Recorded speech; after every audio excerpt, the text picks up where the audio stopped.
성경 말씀은 민수기 13장 21절로 25절까지의 말씀입니다. 제가 한번 읽어드리도록 하겠습니다. 그러나 내가 살아있는 한 이 야훼의 영광이 온 땅을 채우고 있는 한 이루어질 수 없는 일이 있다. 나의 영광을 보고도 내가 이집트와 광야에서 나타낸 힘을 보고도 이렇게 거듭거듭 나를 시험하고 나의 말을 듣지 않는 자들은 그 누구도 내가 저희 선조에게 주겠다고 맹세한 땅을 보지 못하리라. 이토록 나를 업신여기는 자는 결코 그 땅을 보지 못하리라. 그러나 나의 종 갈렙은 그 마음이 남과 달라 나의 뜻을 따라 할 일을 다 하였다. 그러므로 나는 그로 하여금 가서 보고 온 땅으로 다시 들어가도록 하겠고 그의 후손이 그 땅을 차지하도록 해주리라. 아말렉 사람들과 가나안 사람들이 저 골짜기에 살고 있다. 그러니 너희는 내일 발길을 돌려 홍해 쪽 광야로 떠나거라. 오늘 말씀은 새 세상을 만들어가는 신앙이라고 하는 제목으로 나눔을 갖도록 그렇게 하겠습니다. 함께 얼굴을 맞대고 제가 간단하게 말씀을 증거하고 함께 그것에 대해서 이야기하는 시간을 가져야 되는데 대면 예배를 드릴 수가 없어서 제가 설교로 대신하도록 하겠습니다. 코로나 위기가 계속되는 가운데 전공의들의 불법 진료 거부 사태가 계속되고 있습니다. 국민들이 계속 불안에 떨고 있죠. 이 사태는 지난 금요일 민주당과 대한의사협회가 코로나 안정화 이후에 의대 정원 확대 원점에서 재논의하겠다 하는 최종 합의를 선언함으로써 해결되는 듯 싶었죠. 하지만 진료 거부를 주도하고 있는 젊은의사 비상대책위원회가 단체 행동 중단이 자신들의 결정 권한이라며 합의에 반발하고 있습니다. 박지연 젊은의사 비상대책위원장은 현재로선 집단 휴진 방침에 변화가 없다는 점을 명확히 말하기도 했죠. 정부와 의협이 합의한 데 대해서 시민사회단체의 반발도 굉장히 거셉니다. 정부 여당이 의사들의 몽유에 굴복해서 공공의료를 포기한다고 하는 것입니다. 인도주의 실천의사협회, 보건의료노조, 시민사회단체 연대회의, 민주노총이나 한국노총 등 176개 노동시민사회단체가 공공의료 포기와 밀실 거래에 대해 규탄을 하고 있습니다. 생명을 뒤로하고 기득권 유지를 위해 진료 거부 행위에 나선 의사 전공의들의 집단 행동에 결국은 굴복한 것이다. 시민사회를 배제하고 부실했던 공공의료 정책마저 원점으로 되돌린 정부 여당에 대한 비판이었습니다. 이들은 주권자인 시민의 건강과 생명에 직결된 공공의료 개혁, 의료의 공공성 강화를 위해서 더 힘차게 나아갈 것이라고 선언했습니다. 사실 이번 의사들의 집단 행동은 문재인 정부가 밝힌 의대 정원 확대, 공공의대 설립, 한방첩약 급여화, 비대면 진료 추진에 관련 법안을 제출한 데에 대한 반발에서 비롯된 것 같습니다. 대한의사협회는 전국 의사가 총파업을 하겠다고 하고요. 대한전공의협의회는 벌써 진료 거부를 시행을 하고 있고요. 대한의과대학이나 전문대학원 학생협회는 국가시험 응시를 거부하고 동맹휴학을 주도하고 있습니다. 이들의 단체 행동을 의료계에서는 파업이라고 주장하고 있지만 의사협회는 직능단체이기 때문에 파업권이 존재하지 않습니다. 그렇기 때문에 이들의 단체 행동은 불법 진료 거부라고 불러야 하는 것이죠. 그간에 이런 과정이 있었습니다. 8월 28일 정부가 발표한 전공의 파업률은 75.8%, 전임의 파업률은 35.3%였습니다. 정부는 기존의 강경 대응에서 한 발짝 물러서서 코로나 종식까지는 정책을 유보하고 협의해서 처리하겠다는 입장을 밝혔습니다. 하지만 의료계는 정부 정책을 원점에서 회계화하겠다고 하는 사실을 명문화하라 이렇게 요구를 하였습니다. 대한의사협회는 이 요구가 수용되지 않으면 9월 7일부터 다시 무기한 총파업을 벌이겠다고 선언을 했습니다. 하지만 지난 2차 총파업 때 개원이 휴진율이 1일 차에는 10.8%, 2일 차에는 8.9%, 3일 차에는 6.5%로 매우 저조했습니다. 얼마나 큰 호응이 있을지는 미지수라 할 수 있겠습니다. 의료계 집단 행동에 대해서 오마이뉴스가 9월 1일과 2일 여론조사를 했는데 그 결과에 따르면 의사 단체 파업에 공감하지 않는다가 55.2%, 공감한다는 38.6%로 나타났습니다. 지역별로는 TK, 연령별로는 60대 이상을 제외하고는 별로 공감하지 않았습니다. 의료계 집단행동에 대해서 시민사회단체의 비판도 줄을 잇고 있습니다. 경실련과 참여연대 등 시민단체는 국민건강권을 볼모로 한 집단이기주의, 그래서 이런 집단 진료 거부는 중단되어야 한다라고 요구했습니다. 123개 시민사회 의료단체로 구성된 코로나19 사회경제 위기 대응 시민사회 대책위원회라는 단체가 있습니다. 여기서도 정당성 또 명분도 없는 의사협회의 진료 거부 행위를 즉각 중단해라. 정부는 의사협회와의 밀실 협상이 아니라 공개적인 사회적 논의를 통해서 공공병원, 공공의료인력 확충 방안을 마련하라고 요구를 했습니다. 우리 안세영 집사님이 올렸던 의료민영화 저지와 무료 의상 실현을 위한 운동본부 성명서 보셨죠? 거기에서는 진료 거부 사태가 조속히 종료되기를 바라지만 그 타협의 끝이 의사들의 반민주적 요구를 모두 들어주는 것은 안 된다고 못을 박았습니다. 운동본부는 정부에 대해서도 제대로 된 공공병원 확충과 공공의사 증원, 병원 간호 인력의 확충 계획을 빨리 내놓으라고 요구하였습니다.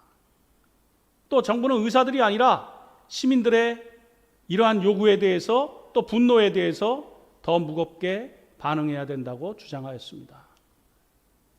적폐청산 국민참여연대는 8월 31일 최대집 회장과 응급환자 사망을 초래한 응급실 근무 관련자 전원에 대해서 살인 및 살인 방조 혐의로 경찰청에 고발하기도 했습니다.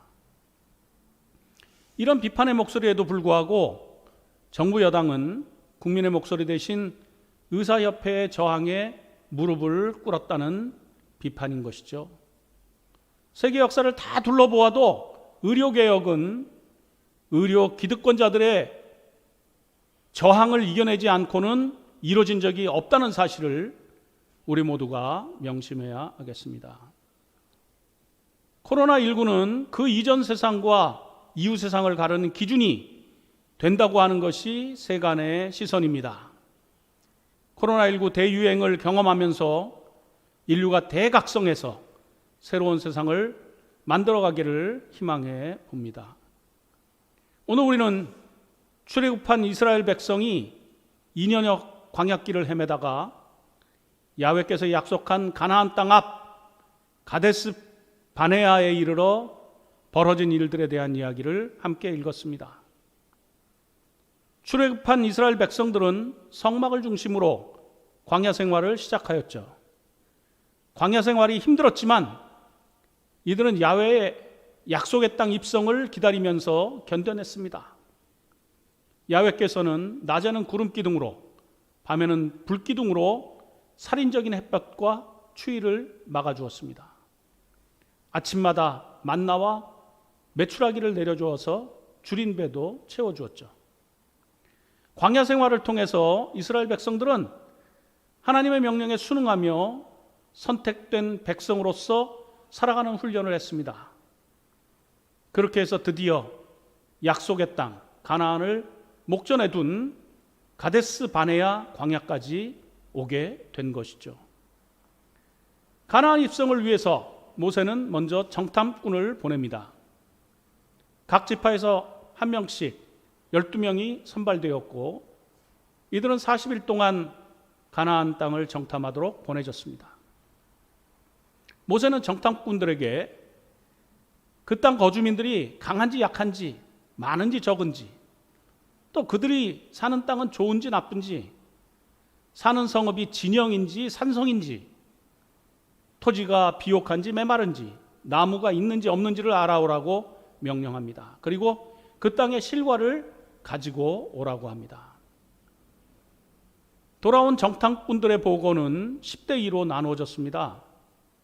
10명의 정탐꾼은 가나안 땅이 우리의 능력으로는 도저히 차지할 수 없는 땅이라고 보고했습니다.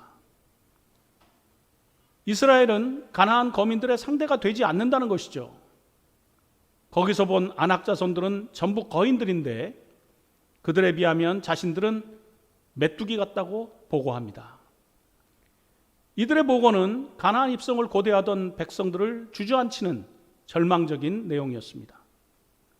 이들의 보고를 듣고 백성들은 크게 동요하여 불평과 불만을 늘어놓기 시작합니다.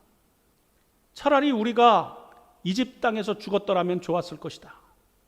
아니, 이 광야에서 죽었더라도 더 좋았겠다. 야훼는 어쩌자고 우리를 이리로 데려다가 칼에 맞아 죽게 하는가? 아내와 어린 것들이 적에게 붙잡혀 가게 하는가?